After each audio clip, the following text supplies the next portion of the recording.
Hello and welcome back to Up the Villa. If you are new around here, make sure you are smashing that subscribe button, drop this episode a like, and most importantly, comment your thoughts in the comment section down below. So we've got a bit of a stacked out episode today. We've got a lot of things to get through. But I think first of all, the first thing that I'm going to say is thanks to everyone out there that has subscribed to this channel. Since it's been going, really, we've now surpassed over 20,000 subscribers, which is just an absolute insane number. And it's the number that I set when I first started the channel and thought, how big do I want it to get? What is the dream number? And it was 20K. So I've hit sort of like a personal milestone. So I'm really happy about it. But I'm more happy that you guys really enjoy the content, you enjoy watching it, and just get good value from it, I guess. So I just want to say thank you, because I appreciate you all that comment. I see your names, I know who you all are, etc. So yeah, when I see your names and comment, and I try and make sure I comment to every single one of you. Sometimes it's quite difficult because there's a lot of you, but I'll try my best. So yeah, so we've had a lot of new subscribers recently, and I kind of feel like a lot of you are saying like, "Oh, I love the channel.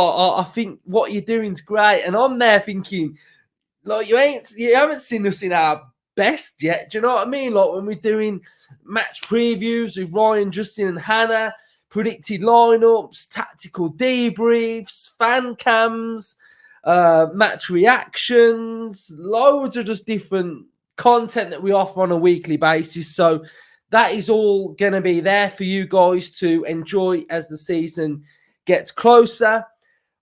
I have got another big sort of thing that's landed, and that is the overlap again. So I'm going to be representing you guys, the Villa fan base, on the overlap as well. So I'm really chuffed that I've got that one. And yeah, I just want to say cheers for all the support, because, I think, the channel is nothing without you guys. So thank you guys very much, because you're all absolutely legends. So, right, we've got the thumbnail to talk about.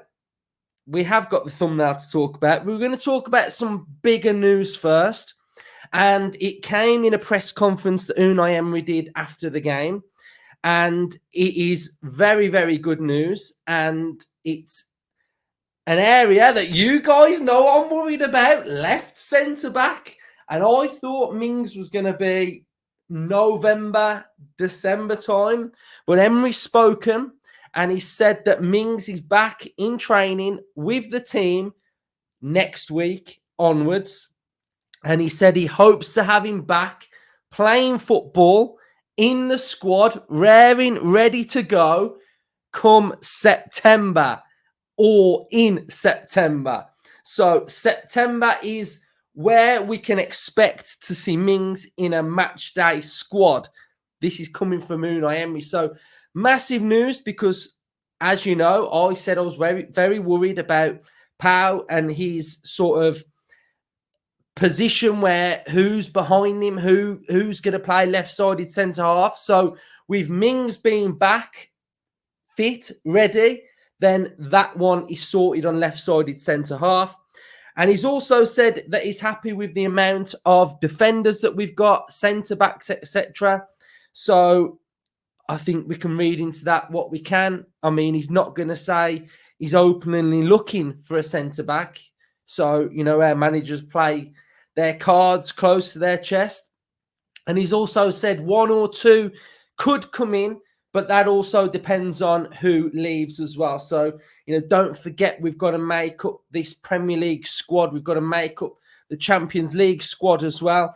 And I think some have probably got to move on, but we know the areas where they have got to move on as well. So it's great news about Mings. I think it's absolutely fantastic. So, let's hopefully see him back training, hopefully sometime next week or the week after, and then he's ready to go and building up the load, building up the fitness, etc. So I think that side of it is really exciting, and it's going to be so pleasing to see him on the pitch.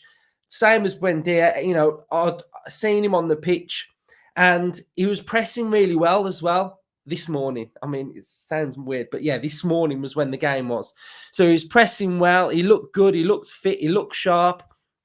And that sharpness, and will just keep getting better and better. So, yeah, I mean, I'll quickly just reflect on the game, and Emery sort of got asked a couple of questions about losing games, and he was just really focusing on about sort of getting the partnerships, getting the patterns, working on things. He mentioned the fact that he couldn't work on some things because we were down to 10 men, which was the unfortunate part of it. But I'm not worried at all about us losing games or etc. It is pre-season. You've got to think of as well that we haven't really put a strong 11 out yet. We've put an 11s out there, but they've been sort of bit parts here and there, like sort of, I don't know. The defense was good yesterday, but, the partnerships have got to grow. They've got to blossom, and I think when we probably start seeing Maatsen, Pau, Onana, Tielemans, McGinn, Watkins, Konsa, Martinez, as these pre-season games go on, I think that'll be a real truer reflection of where we are, because I think although we're trying to integrate, that's it, integrate, get your words right, integrate players, I think sometimes in an 11, you want to do it with a core squad around them. And what I'm trying to say is that when you've got 11s with like Ealing Jr., Jaden, Baroneche, I think it works better from sort of like a performance point of view when they're sort of when they say like one of them alongside a bulk of the core team. So I think that's where I'm sort of at, really. I think the goals were a bit sloppy. Barkley dwelling on it. Olsen, yeah, I mean, giving him the ball and in a tight area when he's marked by a player. So those decisions aren't great, but I think we move on. I mean, yeah, it's literally like pre-season. I mean, we lost our first Premier League game 5-1 off the back of having a really good pre-season where we were beating like Valencia, was it Valencia and some other really good teams. So, you've got to look at it in that point of view that last pre-season was very, very good. We rock up at the first game of the season and lose 5-1. So it really doesn't matter whether you win all of your games, whether you play well, because if you use what we did last pre-season, the narrative of us playing poorly probably means that we're going to play quite well on the first game. So Villa fans, let's stick with my logic, because I think that logic probably works better than thinking we're losing games and we're going to get battered and we're going to have a slow start, etc. It's all... who knows, etc. And one of the big things about Villa is how Emery tactically sets the side up per opposition. So I don't imagine they're having really long sessions on how to play against Leipzig, how to play against Columbus Crew. So yeah, I think that's just where I'm at, really. So we'll move on to the next one. I think I do want to see like a lot better performance against Bilbao and Dortmund. I think those are the ones where the load's got to increase, the performance has got to get there, the levels have got to raise a little bit. So, we've still got time. So, there we go. Right. Lukaku. Shall we get into it? Lukaku. Right. Now, this is coming from Sports Witness, and it's also coming from the Italian media side of things as well. So we have the article right in front of us here then. So Aston Villa find total agreement to sign Chelsea man in last few hours. Villains, that is, we aren't the villains, we are the villains, pushing player to agree deal. Yesterday we covered report from Calcio Finazzo, which stated that Chelsea, Romelu Lukaku, is waiting for a move to Napoli, and that has been the general perception across the media too. So, in essence, what we've got here is there's apparently a swap deal with Osimhen and Lukaku pending. Lukaku wants to play for Conte at Napoli. So that's where it looks like Lukaku wants to go. However, now from nowhere, there's a shock inclusion of Aston Villa in the race for Belgium. The English press had recently reported about the possibility of a swap between Chelsea and Napoli involving Lukaku, Parlacash, and Osimhen. There we go. Right. So, Il Mattino, as relayed by Calcio Napoli 24 today, report Chelsea have found total agreement with Aston Villa over a fee for Lukaku in the last few hours. Chelsea are also pushing for Lukaku to agree terms with the Birmingham club and move there. As of now, the Belgium is refusing that as a possibility. He's training alone, and while Villa reportedly pushed for the move, he only wants to join Napoli. Chelsea are running out of patience, and Napoli boss Antonio Conte is said to be worried. He too wants the club to sign Lukaku as soon as they can, but Osimhen's situation is blocking the move. Right. Let me know in the comment section how you feel about this rumour and how you feel about Lukaku to Aston Villa. How I feel about it is I would be gobsmacked if Aston Villa are in for Lukaku. It would be the complete opposite to our current model of young players, but also decent players. You know, they don't all have to be young, but I'd be really surprised if we were in for this. The fee's looking at around 30 million for let's just have a look how old he is. 30 million for a 31-year-old who would have no resale value. So we would struggle to move him on. And I'm not really buying this, but I also don't think it would work from a Villa point of view either. Now, we've already got one player that's not that happy sitting on a bench. Now, could we imagine Lukaku sitting on a bench at Villa?